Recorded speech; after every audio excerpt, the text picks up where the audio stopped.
One of my friends is a painter and she asked me to dye her some canvas. Here's what the canvas looked like on day 1. Gravity dyes require patience as it can take some time for the dye to travel down the fabric as the ice melts. This is on day 2 of me adding ice every few hours. This is what it looks like right after adding the second day of ice. And on day 3, I repeat the process. I added more flat ice. Here's what it looks like on day 3 of adding the ice as the dye travels down.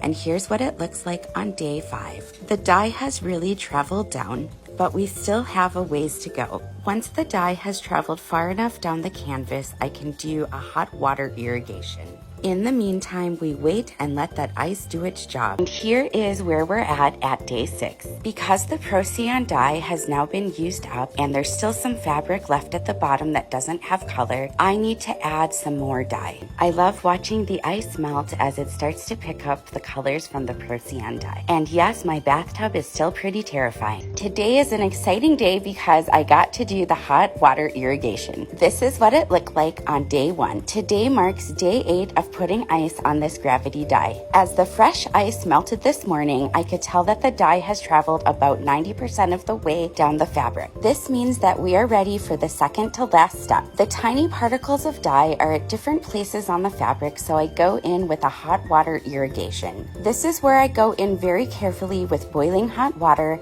and I rinse the rest of the dye to the bottom of the fabric. This is probably the most satisfying part of this entire project because any dye that's left anywhere in the fabric moves down towards the bottom. The hot water will set any remaining dye that is traveling down into the fabric. I let it sit for a few hours and then I can open it up and start rinsing it with the shower head. I start with a cold water rinse, and as the water becomes clear, I slowly turn the heat up on the water temperature. The colors are vibrant, but they do appear darker because the canvas is wet. Into the wash this goes with some textile detergent to remove any loose dye. And in case you're wondering, here is what my poor bathtub looks like right now. Here is day 1 and here is the final reveal. Thanks for watching and follow along for more tie-dye adventures.